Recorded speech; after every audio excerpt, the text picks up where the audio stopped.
o que é e como se caracteriza uma relação de consumo. Bom, doutor Alan, as relações jurídicas de consumo, elas são todas aquelas relações em que existe um consumidor, um fornecedor e um produto ou um serviço, né? Um exemplo bem prático é uma pessoa, um cidadão que quer adquirir algum produto, vai até uma loja, adquire aquele produto de algum fornecedor. Isso é uma clássica relação de consumo. E nós podemos perceber nesse exemplo que eu dei, que esses elementos, o consumidor, o fornecedor e o produto, eles são essenciais para que se caracterize essa relação de consumo. Até porque não existe consumidor sem que haja fornecedor, assim como também não há fornecedor se não houver o produto. Não é isso mesmo?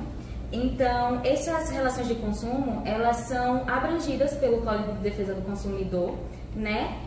Que nós chamamos de CDC, né? E esse CDC, ele transmite, ele normativa essas relações, né? Ele tenta, de certa forma, evitar que o consumidor seja lesado e também fazer uma movimentação financeira acontecer de forma mais igual, de forma mais equilibrada, digamos assim.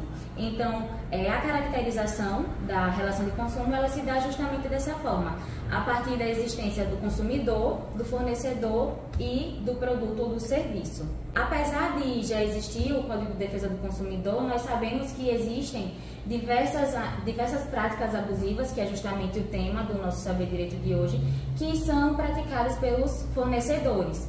Então, ainda que exista uma norma que tente evitar isso, que tente prevenir isso, ainda assim existem a prática essas práticas abusivas. E é isso que nós, profissionais do direito, tentamos evitar, tentamos ajudar o cidadão hipossuficiente a não passar por esse tipo de situação. Qualquer relação que a gente tem de consumo, né, com nós consumidores, com os fornecedores, nós estamos lidando com essas práticas, muitas vezes sem saber que são práticas abusivas, mas que em razão do desconhecimento elas passam despercebidas, doutora Beatriz. Então, o que seriam essas práticas abusivas? Elas são as ações que são feitas pelo fornecedor, né, de uma forma que lesa, que fere os direitos do consumidor. Essas práticas, elas colocam o consumidor em uma situação de certa desvantagem na relação jurídica e isso torna totalmente prejudicada a relação de consumo, né? Então, infelizmente, nós temos muitas dessas práticas ainda nos dias de hoje, apesar do Código de Defesa do Consumidor já existir, mas ele prevê, no seu artigo 39, um rol exemplificativo de várias práticas que podem ser consideradas abusivas. E aí, essas práticas que são consideradas abusivas, elas podem ser penalizadas tanto pelo PROCON, que é um órgão, como também pelo judiciário, né? E algumas dessas práticas eu vou citar aqui para melhorar o entendimento dos ouvintes. Vou dar um exemplo que inclusive está em um dos incisos do artigo 39, que é a venda casada. A venda casada, ela nada mais é do que quando o fornecedor ele condiciona o consumidor para adquirir um produto, fornecer uma outra coisa em troca. Isso é proibido pelo Código de Defesa do Consumidor. Um exemplo clássico que eu acho que nós escutamos muito na universidade são os cinemas, né? Que muitas vezes você vai até o cinema e eles condicionam você a comprar apenas na loja, na lanchonete do cinema. Isso é proibido. Caso você queira ir na lanchonete ao lado, comprar o seu hambúrguer e batata frita, você pode comprar à vontade, entendeu? Isso é totalmente proibido pelo Código de Defesa do Consumidor. Acontece que, como eu disse anteriormente, o Código de Defesa do Consumidor ele não visa apenas proteger o consumidor, ele também quer que haja um desenvolvimento econômico, né, de uma maneira igual. Se não igual, que seja mais ou menos equiparada. E aí, algumas pessoas levam muito ao pé da letra os incisos do artigo 39. Eu não lembro se vocês se recordam, mas eu acredito que existia uma propaganda que uma pessoa ia até um supermercado, pegava um pacote de papel higiênico, retirava um rolo e dizia: não, só quero comprar esse produto, só quero um rolo, porque senão se trata de uma venda casada, se eu sou obrigada a levar os pais. Não, isso não existe. Não estamos falando de venda casada nesse sentido. Seria uma venda casada, por exemplo, se nós pegássemos um macarrão e um molho e juntássemos, amarrássemos em um pacotinho e dissesse, olha, o consumidor só pode levar o macarrão e o molho. Isso não existe, isso é uma venda casada. Agora, se esse mercado ele fornecer tanto o molho quanto o macarrão de forma separada, aí tudo bem. O consumidor terá a opção de escolher se ele quer levar o macarrão e o molho junto ou se apenas uma dessas duas opções.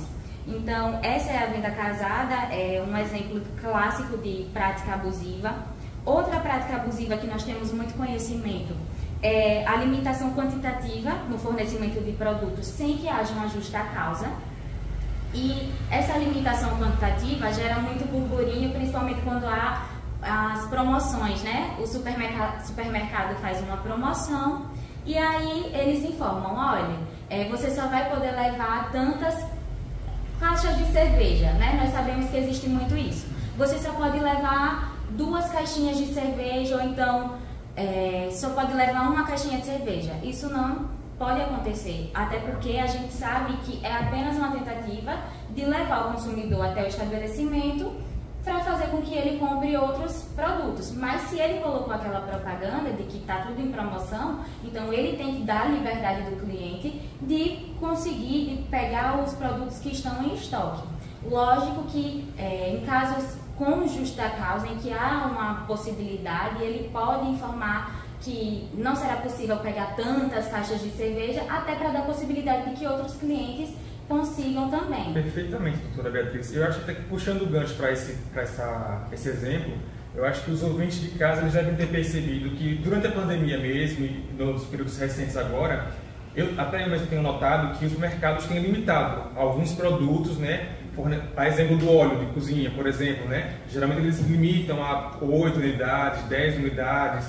E aí é preciso que o consumidor ele fique atento e também que ele tenha a noção de que existe um princípio da razoabilidade. Exatamente. Por exemplo, ele não poderia limitar a 1 ou 2 produtos, né, para que o consumidor ele compre, mas em razão da pandemia, por exemplo, da pouca demanda daquele produto, o supermercado ele poderia, em princípio, né, limitar a venda desses produtos, mas também é preciso observar essa questão da razoabilidade, para que uma pessoa com um poder aquisitivo maior e acabe comprando 30, 40 unidades, deixando que outros consumidores também eles possam, né, consumir aquele produto. Muitas pessoas podem ficar se perguntando, mas no momento em que, no auge da pandemia, né, muitas farmácias proibiam que a gente levasse mais de 3 álcool em gel. Eu sei que é pouca quantidade, mas como eu falei, existe a questão da justa causa.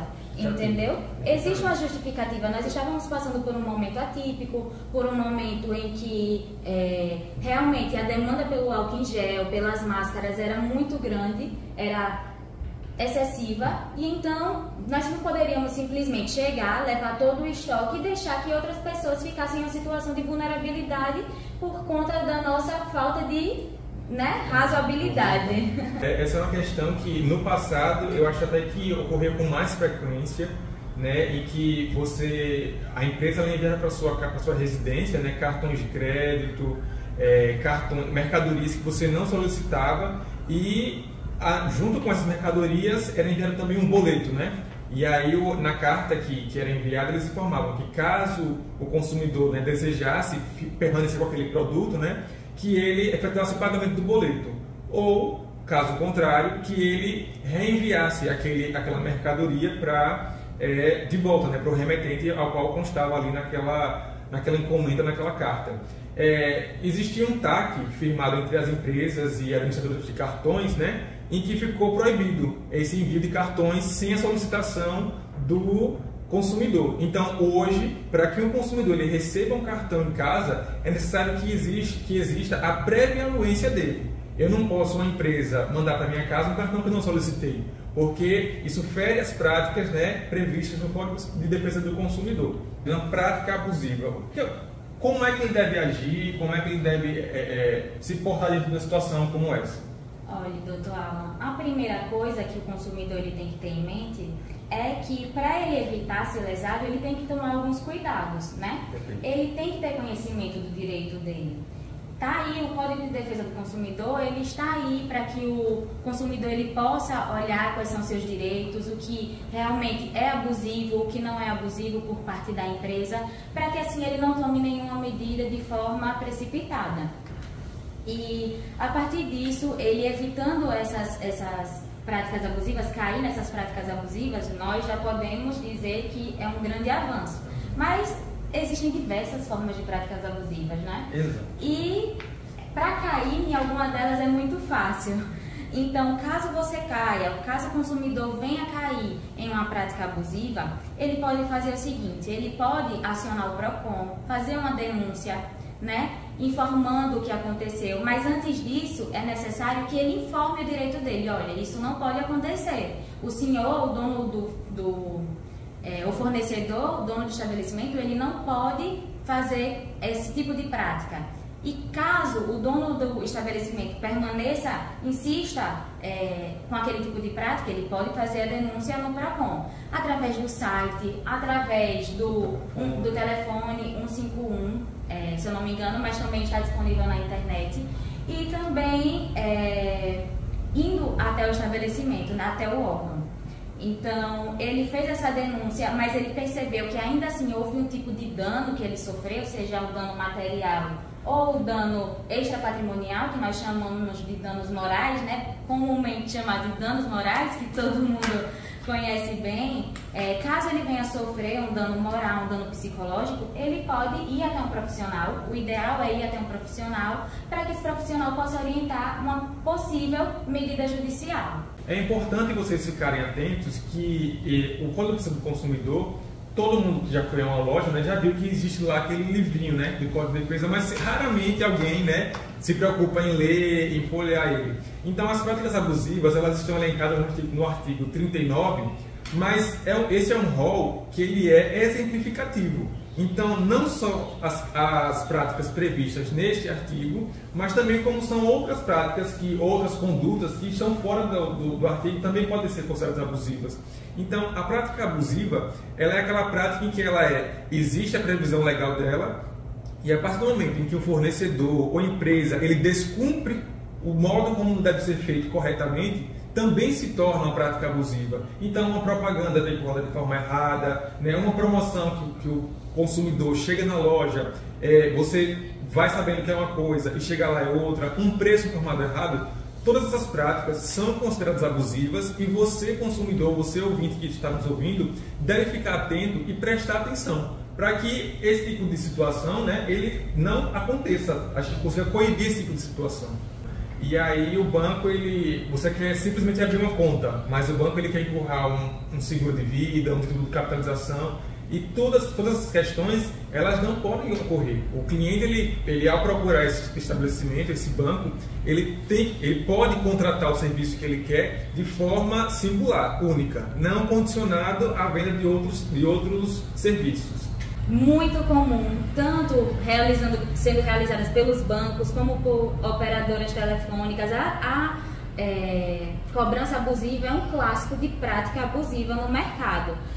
Nesse caso, o seu amigo Patrício, ele deve sim procurar as medidas judiciais, até porque o envio e a negativação do nome dele pode gerar sim danos morais, pode gerar sim uma indenização. Isso é um caso absurdo, tanto é que a jurisprudência ela é uníssona nesse caso, entendeu? Já é entendimento consolidado de que a negativação indevida, nesse caso ele nem solicitou esse cartão, ou se solicitou, ele sequer utilizou, né? Ou seja, essa cobrança de fato é indevida. Então, nesse caso, ele tem direito sim, deve procurar um profissional habilitado para que possa ver como devem ser tomadas essas medidas, né?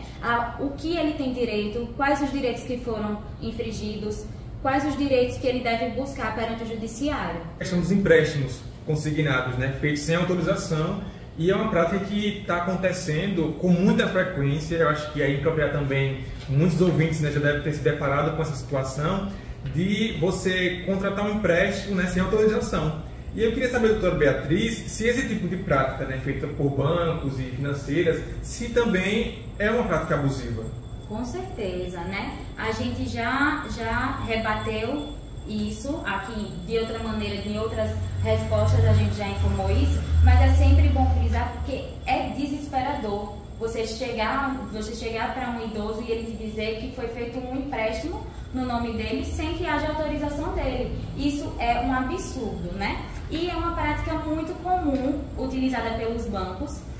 Existem diversas maneiras deles realizarem esse tipo de prática. Muitas vezes eles ficam ligando insistentemente, o que também é uma prática abusiva. E aí eles ficam oferecendo, o idoso às vezes se cansa e acaba aceitando ou aceita sem saber. Autoriza sem saber. As ligações podem ser ruins, uma pessoa que já não tem, às vezes não tem uma audição muito boa, e eles se utilizam, né, dessas fragilidades das pessoas, dos idosos, para poder fazer esse tipo de prática.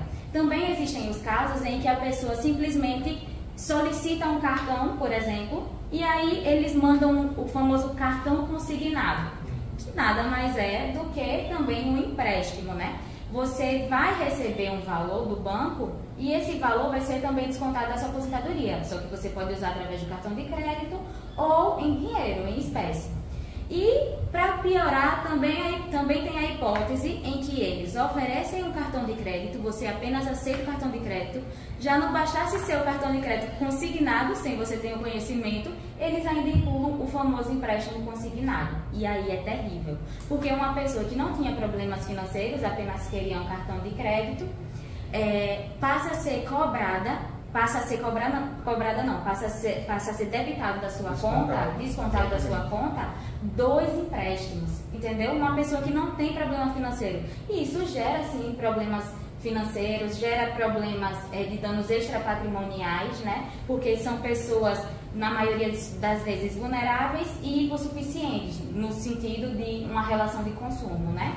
Assim dizer. Desestabiliza completamente o núcleo familiar, né? Muitas vezes esse idoso, ele é o único provedor da família. E a partir do momento em que essas empresas elas contratam esses empréstimos, né, se valendo da hipossuficiência, do desconhecimento, acaba por completamente desestruturar essas famílias. E é uma das práticas abusivas, né, mais comuns que nós estamos vivenciando, presenciando diariamente no nosso estado. Esse tipo de prática, elas podem inclusive ser consideradas como golpes aos consumidores, o que significa que é um tipo de crime, né? Então pode também ser penalizado na esfera penal, assim como também na esfera civil. Uma não anula a outra. Então, a partir do momento que o cliente, que o consumidor, ele quiser procurar a esfera civil, ele também pode ir até um especialista da área do direito penal para também procurar saber se ele terá o direito. Ou abre uma conta no banco, nós devemos ficar sempre atentos a essas letras miúdas.